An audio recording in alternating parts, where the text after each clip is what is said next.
a sua maior muralha? Qual o maior impedimento que você tem? Me responde. Sabe responder assim de primeiro ou precisa pensar? Pense agora. Qual o seu maior impedimento? Qual é a sua maior muralha? Por que eu estou te perguntando isso? Porque hoje é a última palavra deste cerco de Jericó, destes 7 dias. E hoje eu vou te ensinar como derrubar a sua maior muralha. Sim, isso mesmo que você ouviu. Esse é o tema dessa palavra de força e coragem de hoje. Como derrubar sua maior muralha. Já sabe responder qual é o seu maior impedimento, qual é a sua maior muralha? Pois hoje eu tenho certeza que essa palavra vai transformar a sua vida e vai te direcionar para uma grande vitória, para um grande triunfo. Vamos juntos para a palavra de força e coragem de hoje? Mas antes eu te peço, dê um like nesse vídeo. Você que não está inscrito no canal, se inscreve no canal, clica no sino, clica na mensagem todas. E aproveite e já compartilhe para abençoar outras pessoas para receberem também essa palavra de força e coragem. Vamos juntos para a palavra de força e coragem de hoje? Como derrubar a sua maior muralha. Vamos aprender isso em Josué, capítulo 6, no versículo 1. 5 passos, 5 estratégias, 5 ações que Josué e seus companheiros fizeram diante das muralhas de Jericó. Essa passagem de Josué 6 mostra exatamente o que? A conquista de Jericó. O povo israelita andou 40 anos no deserto, primeiro com Moisés e agora com Moisés. Moisés morre avistando a terra prometida e passa o cajado de condução para Josué, dizendo: seja forte e corajoso. Nada te atemorizes, nada te amedronte. E eu digo para você hoje a primeira coisa que foi dada a missão, a primeira palavra de autoridade a Josué: seja forte e corajoso, que nada te atemorize, que nada te amedronte. Mas, Geraldinho, Josué recebeu essa palavra e o que tinha diante dele? Uma muralha. Ele recebeu a ordem de conquistar a terra prometida, mas existia uma muralha, assim como na nossa vida também.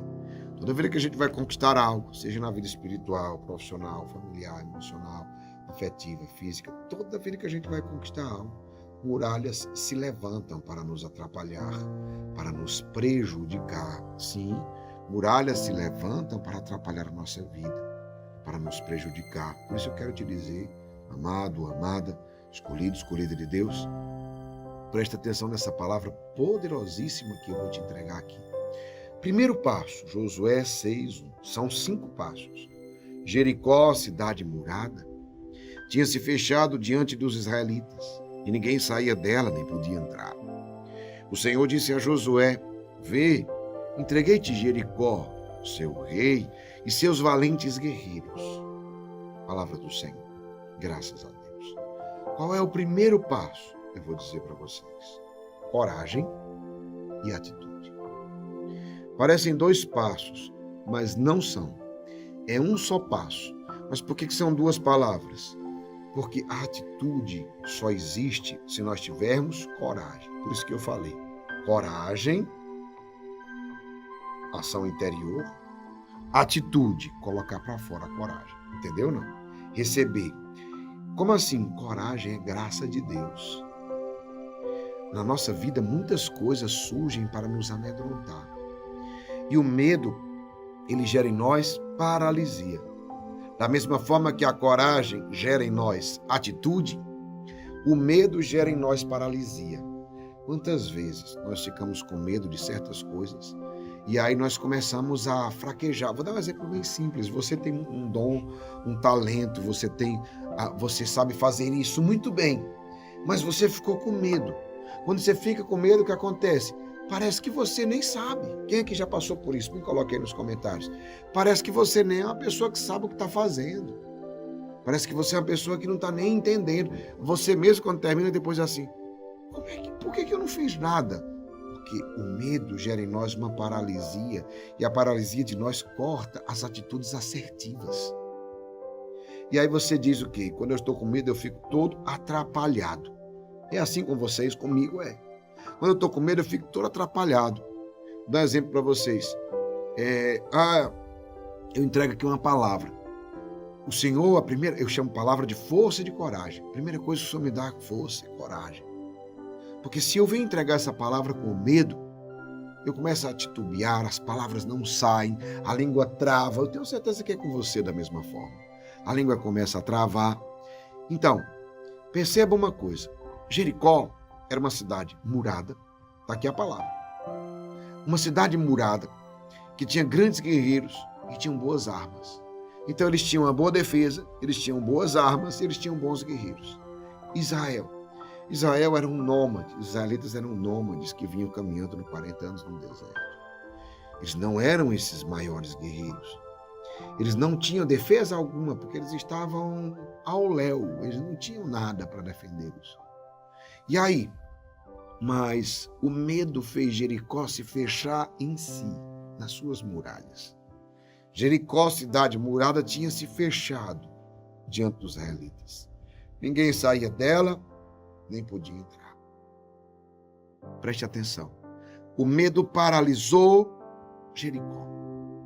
Eles não tiveram uma atitude, nem de atacar aqueles que começaram a fazer um cerco lá ao redor deles. Já o contrário aconteceu com Israel. O que foi que os israelitas fizeram? O Senhor disse a Josué: vê, entreguei-te Jericó, seu rei e seus valentes guerreiros. Eles tiveram coragem. E a coragem deles os levou a uma atitude. Qual foi a atitude? Marchar em cerco, fazer o cerco durante 7 dias ao redor das muralhas de Jericó. Esse primeiro ponto, eu insisto, porque ele é o que vai desbloquear tudo na sua vida para você derrubar a sua maior muralha. Eu não sei qual é a maior muralha hoje que te impede, mas eu sei que essa muralha, ela gera em você medo, e esse medo te leva a ficar paralisado, a não ter atitudes assertivas. O que é que gerou coragem para os israelitas atacarem Jericó? Deus. O Senhor disse: vê, entreguei-te Jericó. Foram para a batalha na certeza da vitória.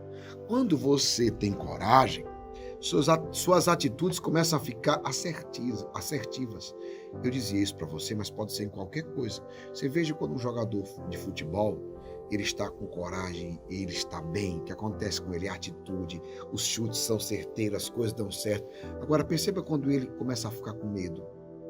Ele chuta e as bolas vão para fora, as coisas não acontecem. É assim em toda e qualquer profissão, em toda e qualquer missão, em todo e qualquer serviço.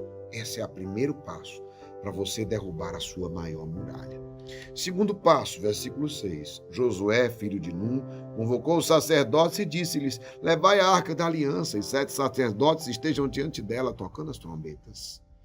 E disse em seguida ao povo: avante, dai volta à cidade, marchando os guerreiros diante da arca do Senhor. Segundo ponto, confiança inabalável nas promessas de Deus. Como isso, Geraldinho? Tudo o que Deus prometeu para mim vai se cumprir. Tudo o que Deus prometeu para a tua vida vai se cumprir. Não importa quanto tempo demore, não importa quanto tempo passe para isso acontecer, vai se cumprir cada promessa. Vai se cumprir cada palavra que o Senhor levantou sobre a sua vida. Cada uma dessas palavras, elas irão se cumprir em nome e pelo poder de nosso Senhor Jesus Cristo. Por que eu estou dizendo assim muito forte isso? Eu estou dizendo isso com muita convicção, porque essa convicção é o que vai mudar as suas atitudes. Lembra que eu falei que a coragem gera uma atitudes assertivas? E aí, para que eu tenha essa coragem, atitudes assertivas, eu preciso do quê? Confiança. Lembra do ponto da insegurança? A insegurança faz você pegar as coisas e caírem. A insegurança faz você se posicionar num lugar e não ter uma boa postura. A confiança, ela vence toda essa insegurança nossa. Mas a confiança em mim, não, porque eu sou frágil, meu corpo é frágil. Sabe? Vou dar um exemplo para vocês. Quando eu tive a doença de Crohn, e as pessoas que têm doenças autoimunes, como é que elas ficam? Elas veem a fragilidade do seu corpo. De repente, como é uma doença autoimune, eu tenho doença de Crohn, de repente o meu corpo falhou comigo. Se eu confiasse nas minhas próprias forças, o meu corpo falhou comigo. E aí? Mas a minha confiança não está no meu corpo, não está nos meus músculos, não está na minha força humana. Não são carnais as armas com que lutamos, são poderosas em Deus, capazes de arrasar fortificações. Por isso, meu irmão, a minha confiança é inabalável nas promessas de Deus. Ei, quem está sob uma promessa, ele não teme os males e os vales que vêm sobre ele. Entendeu? Esteja abaixo de uma promessa. E a promessa de Deus foi: vai lá, avante, dê em volta à cidade. Se eles não confiassem, eles diziam: não, vão atacar a gente, vão matar a gente, nós vamos ficar lá, nós vamos ser alvos fáceis se a gente ficar rondando. Não, a confiança não me gera dúvida nem questionamento. A confiança me lança para a promessa. Pegou agora a diferença? A confiança me lança rumo à promessa. A insegurança faz eu ficar enchendo de dúvidas e questionamentos. Por exemplo, se fossem pessoas inseguras, como é que eles estariam fazendo? Mas nós vamos ficar marchando, dando volta na cidade, com a Arca da Aliança. Quer dizer, vai ficar rezando aqui ao redor? Ei, não, vamos ser presas fáceis. Não, quando eu tenho confiança, eu nem questiono, nem titubeio. Eu parto para a batalha.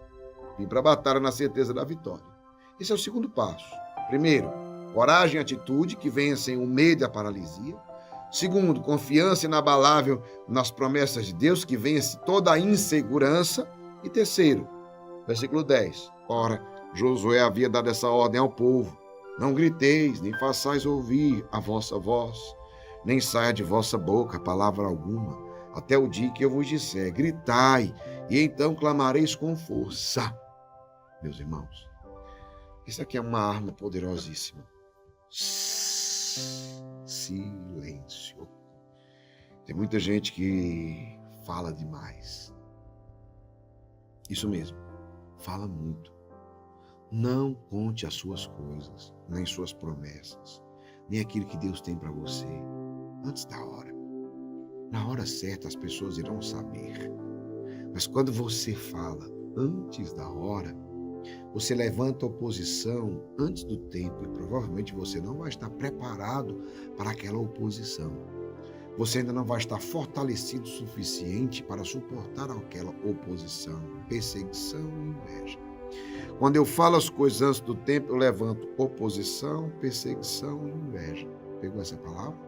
Oposição, perseguição e inveja. São três coisas que nós levantamos por causa da nossa língua. Falamos demais, contamos as coisas. Perceba aqui uma coisa que aquele povo fez.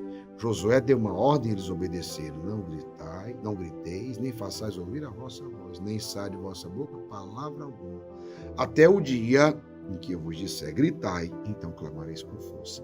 Vai chegar o dia de dar o brado, mas é só depois da vitória. Não cante vitória antes do tempo. Não conte aquelas inspirações que Deus colocou no seu coração, não. Quando do triunfo, todos verão naturalmente. Não precisou eles dizerem: ei, nós vamos derrubar as muralhas de Jericó. Quando as muralhas caíram, todo mundo viu que as muralhas caíram. Para de dizer ao povo que vai derrubar as muralhas. Para de dizer, diga para si mesmo, entendeu? Mas não fala demais as tuas coisas. Não conta os segredos. Esse é o terceiro passo, silêncio. E o quarto passo, a arca do Senhor deu uma volta à cidade. E retornaram ao acampamento para ali passar a noite. Deram volta à cidade uma vez, no segundo dia. E voltaram ao acampamento. O mesmo fizeram durante 6 dias. Mas, ao 7º dia, levantando-se de madrugada, deram volta à cidade 7 vezes, como nos dias precedentes. Esse foi o único dia em que fizeram 7 vezes a volta. Quando os sacerdotes tocaram as trombetas, na 7ª volta, Josué disse ao povo: gritai, porque o Senhor vos entregou a cidade. Ei, preste atenção. Obediência. Se eles não fossem obedientes e não tivessem silenciado, o que aconteceria? Um dia dará a volta, no outro dia, 6 dias, No sétimo dia eles deram a primeira volta, não aconteceu nada, a muralha não rachou, não aconteceu nada. Se eles estivessem falando, a murmuração ia se erguer no meio deles. Se eles fossem desobedientes, eles estavam questionando. Nós estamos aqui perdendo tempo. Não. Eles simplesmente obedeceram, fizeram isso 7 dias, e no sétimo dia fizeram 7 vezes consecutivas. E só na última volta, quando encerrou a última volta, foi que eles levantaram o clamor. E aí vem para o último passo, o quinto passo. A obediência me leva ao clamor na hora certa. Clamor na hora certa. Olha o que ele diz. Quando os sacerdotes tocaram as trombetas na 7ª volta do 7º dia, Josué disse ao povo: gritai, porque o Senhor vos entregou a cidade. O povo clamou. E os sacerdotes tocaram as trombetas, e logo que o povo ouviu o som das trombetas, levantou um grande clamor, e a muralha desabou. A multidão subiu à cidade sem nada diante de si. O Senhor estava com Josué, e o seu renome divulgou-se por toda a terra. Palavra do Senhor. Meus irmãos, graças a Deus. Esse é o quinto passo, o clamor. Entenda, primeiro passo para derrubar a sua maior muralha: coragem e atitude, que vão vencer o medo e a paralisia. Segundo, confiança inabalável nas promessas de Deus, que vai vencer toda a insegurança. Silêncio, que vai amenizar a oposição, a perseguição e a inveja. Depois, obediência. A obediência faz o quê? Faz eu nem passar do ponto, né? E nem perder o ponto. E aí, o clamor. Vida de oração. Não dá para derrubar a muralha, principalmente quando são intransponíveis, como a de Jericó, sem um grande clamor. Eu rezo por ti agora. Senhor, nosso Deus, Pai Todo-Poderoso, eu quero clamar por esta muralha. Apresente agora a sua muralha. A muralha, a maior muralha, que hoje impede a vida, a felicidade, o êxito e a vitória deste filho e desta filha. E derrama, Senhor, uma graça poderosíssima de vitória, de inspiração, de direção. Sim, Senhor, nós nos confiamos a vós. Nós nos colocamos na tua presença. Abençoe-nos poderosamente, para que nós possamos, nesse dia, receber essa bênção de hoje, da derrubada das muralhas, em nome do Pai, do Filho e do Espírito Santo. Amém. Escreve, amém, eu tomo posse. Dê um like nesse vídeo. Todo mundo, vai, dá um like. Você que não está inscrito no canal, se inscreve no canal, clica no sino, clica na mensagem todas. E agora vai na setinha de compartilhar, clica na seta de compartilhar, pega esse link, vai lá no WhatsApp, 5 pessoas, 5 grupos. Você vai abençoar muitas vidas com essa palavra. Ilumine agora. Faróis, ilumine os 4 cantos da terra. Esta é a nossa missão. Espalhe agora bênçãos nos céus do Brasil e do mundo. Ilumina farol. Muito amor no coração. Leva o amor de Deus a tantos que precisam e necessitam dessa graça. Atenção. 12:00 em ponto. Vamos estar juntos. Depois, 18 horas, campanha de oração. 19h30, última noite do cerco de Jericó. Eu espero você. Que Deus te abençoe e te guarde. Força e coragem.